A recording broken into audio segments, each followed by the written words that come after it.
Assalamualaikum warahmatullahi wabarakatuh.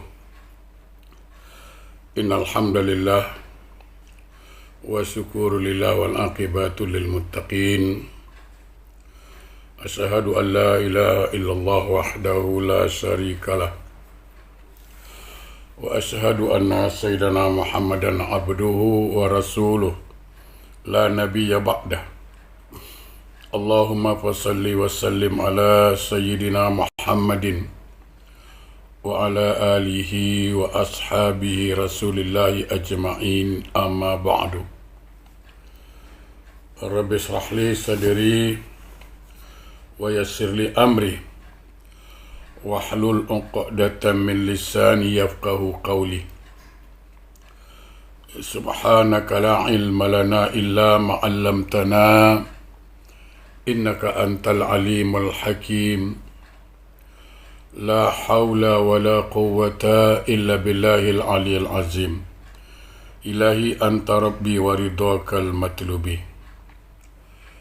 Jamaah yang dimuliakan Allah, alhamdulillah kita bersyukur pada Allah Subhanahu wa ta'ala atas segala limpahan karunia-Nya yang sangat banyak pada kita. Tugas kita hanya satu, bersyukurlah atas nikmat yang Allah berikan. Mudah-mudahan kita termasuk hamba yang pandai mensyukuri nikmat Allah. Amin. Salawat dan salam tak lupa, mari sama-sama kita sanjungkan keharibaan junjungan alam Rasulullah sallallahu alaihi wasallam. Mudah-mudahan kita semua mendapat syafaat dari beliau kelak di yaumil akhir. Amin Allahumma amin. Jamaah yang berbahagia, seperti biasa sebelum kita menyambung kaji kita masih dalam kitab terapi penyakit hati. Hari ini kita bahas halaman 61, masih bincang soal dosa-dosa dalam hati. Namun sebelumnya kita mohon pada Allah, semoga musibah yang sedang melanda, yang belum berakhir ini, iaitu COVID-19, segera berakhir di negeri kita ini. Dan kita beserta keluarga, para jemaah, insya-Allah terhindar dari musibah ini. Amin. Jemaah yang berbahagia, halaman 61 masih bincang soal dosa atau maksiat dalam hati. Saya ingin menjelaskan dahulu sebelum masuk ke halaman 61. Sebenarnya penyakit batin atau dosa batin, penyakit batin lah, itu lebih berbahaya dari penyakit zahir. Lebih berbahaya, iaitu penyakit hati. Katakanlah penyakit zahir, ya, kolesterol, sakit jantung, apalagi itu asam urat atau gout, asma, flu, diabetes. Ya, semua penyakit zahir itu tidak akan membuat orang masuk neraka. Tidak ada dalam sejarah, tidak ada dalam hadis mengatakan kenapa engkau masuk neraka? Kerana aku diabetes atau kerana aku jantungan. Tidak. Orang masuk neraka gara-gara penyakit batin, penyakit hati, dosa-dosa dalam hati, maksiat dalam hati, hasad, dengki, iri. Ya, orang masuk neraka kerana hasad, orang masuk neraka kerana sombong, orang masuk neraka kerana dengki. Tapi yang herannya kita satu, kalau penyakit zahir kita semangat nak mengobat, masuk hospital, berapa pun duit kita akan keluarkan kalau kena penyakit zahir. Tapi kena penyakit batin, kena penyakit hasad, dengki, kadang-kadang dinasihati pun dia tak terima. Padahal sekali lagi jauh lebih berbahaya penyakit hati, penyakit batin daripada penyakit zahir. Ya, mudah-mudahan kita terhindar dari penyakit batin ini.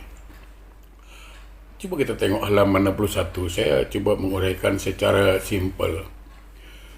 Macam mana Firaun yang begitu kuat bala tenteranya, Firaun yang begitu gagah kekuasaannya, sampai-sampai dengan penuh kesombongan mengatakan, "Ana rabbakumul a'la."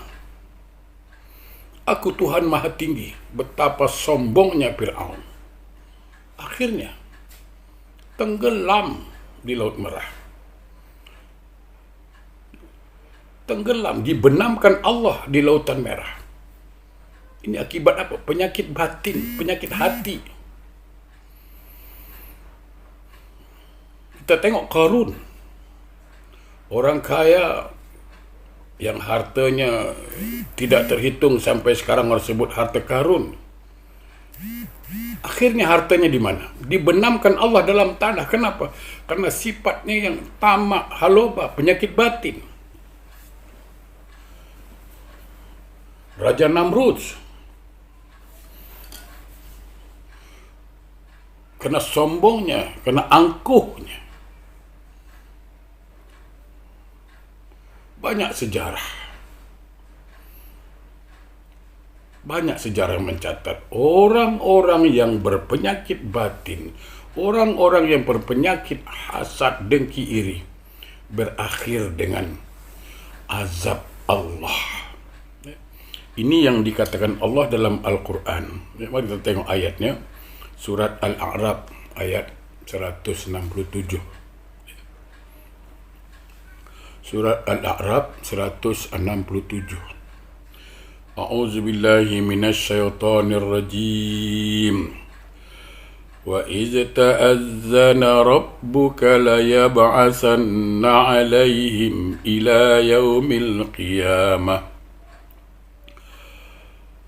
إلى يوم القيامة من يسومهم سوء العذاب إن ربك لسريع العقاب وإنه لغفور رحيم. Dan ingatlah ketika Tuhanmu memberitahukan bahwa sungguh pasti Dia akan mengirim, maksudnya Allah akan mengirim orang-orang yang akan menimpakan azab yang seburuk-buruknya kepada mereka. Siapa mereka itu? Orang Yahudi. Sampai hari kiamat.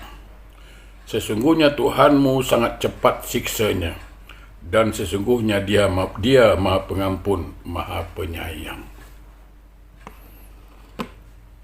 Jadi jamaah yang berbahagia, betapa Allah itu sebenarnya sangat-sangat maha kasih sayang, maha penerima taubat.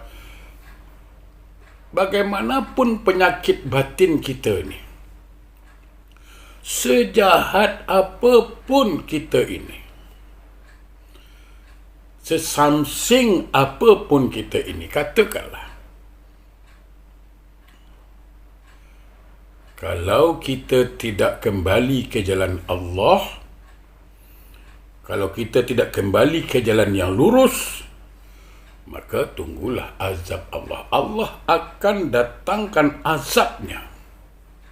Tapi kalau dia bertaubat, kalau dia ingin kembali ke jalan Allah, Allah Maha Pengampun, Allah Maha Pengasih, Allah Maha Penyayang.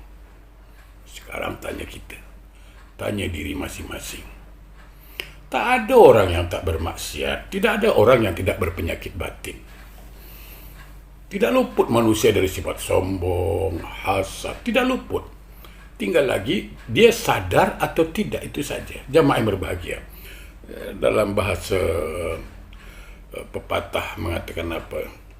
Sekurus-kurus ikan masih ada dagingnya, segemuk-gemuk ikan tentu ada tulangnya. Saya ulang balik. Sekurus-kurus ikan ada dagingnya, segemuk-gemuk ikan ada tulangnya. Maksudnya apa? sebaik-baik orang ada salahnya. Sesalah-salah orang ada juga baiknya. Oleh karena itu, siapapun kita, tidak terkecuali, kita belajar dari sejarah.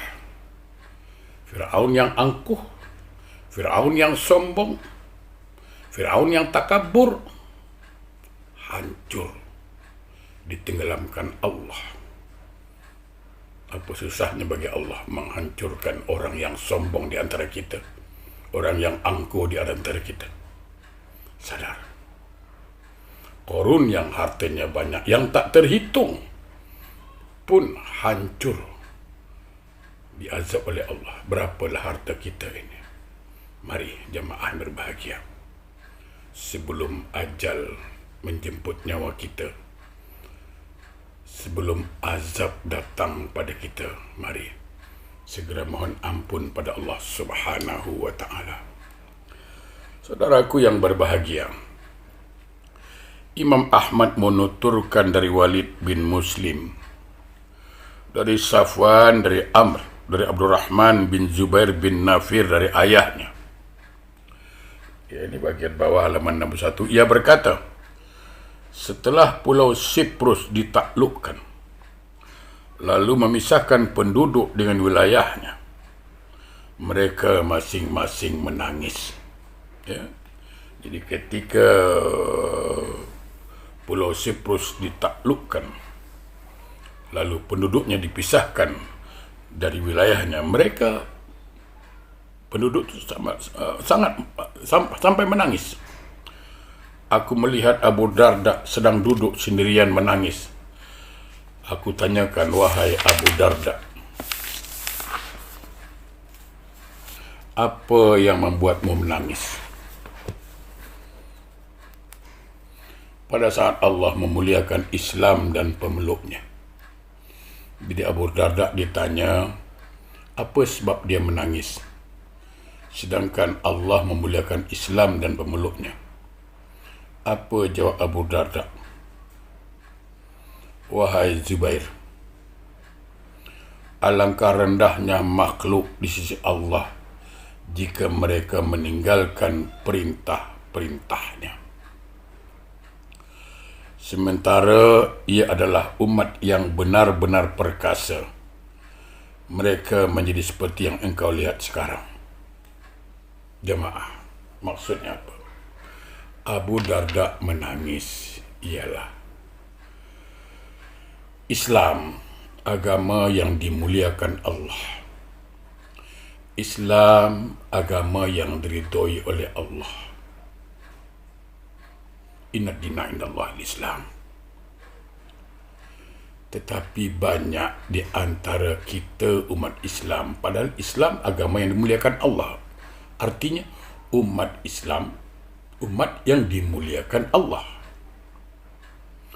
Islam, agama yang diridhoi oleh Allah. Artinya kita umat Islam, umat yang diridhoi oleh Allah Subhanahu wa ta'ala. Masalahnya sekarang kita ini ridho tidak Islam sebagai agama. Itu masalah. Banyak di antara sahabat, banyak di antara saudara kita cakap bukan main.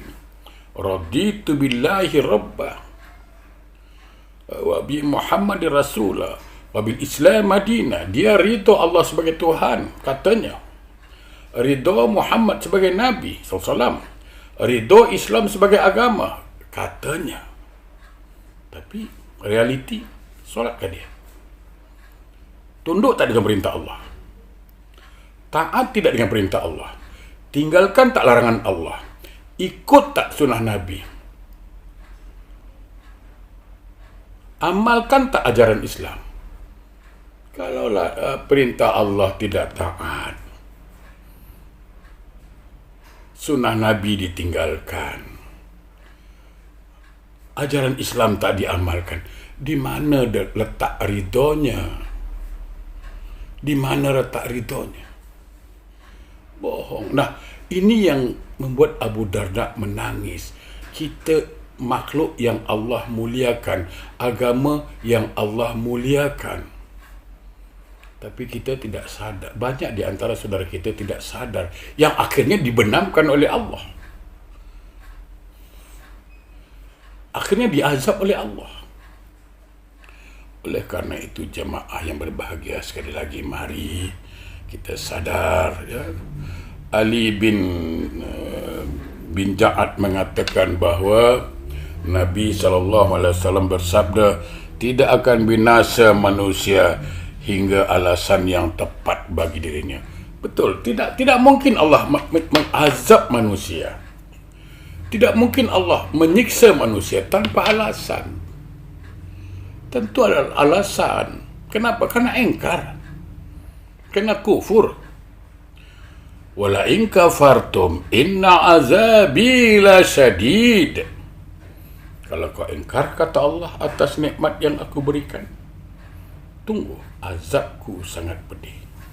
Oleh karena itu, jemaah yang berbahagia, mari sama-sama kita sadar, kita insaf, kembali kita kepada kata-kata bijak tadi. Sekurus-kurus ikan ada dagingnya, segemuk-gemuk ikan ada tulangnya, sebaik-baik orang ada tetap salahnya, tapi sesalah-salah orang ada juga baiknya. Maka mari kita kembali ke jalan Allah, kita kembali ke jalan Islam, supaya kita terhindar dari azab Allah Subhanahu wa ta'ala. Mudah-mudahan, ya, apalagi sekarang musibah sedang melanda ini, mungkin ini juga azab karena kita banyak lalai terhadap perintah Allah. Mudah-mudahan Allah bimbing kita, Allah tuntun kita menjadi seorang muslim yang benar-benar muslim. Assalamualaikum warahmatullahi wabarakatuh.